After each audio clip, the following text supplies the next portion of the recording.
Nih, bagi yang mau jawab, angkat tangan dulu, jangan keroyokan kayak geng motor. Oke. Pertanyaan pertama, bahasa Inggrisnya ikan adalah? Saya. Apa tuh? Fish. Fish. Cang Al benar. Lah, kan duluan saya yang jawab.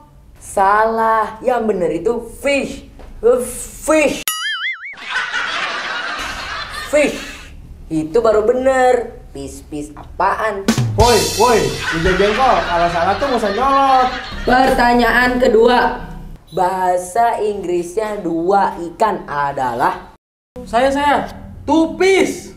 Masih aja fish.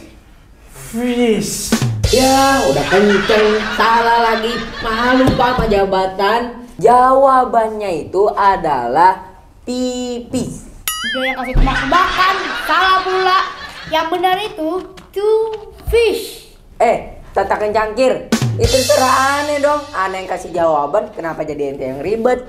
Ini sekolah cuma satu gerbang doang kali. Di, orang juga sekolah aneh kagak ada gerbangnya, kan udah dikasih tahu tadi.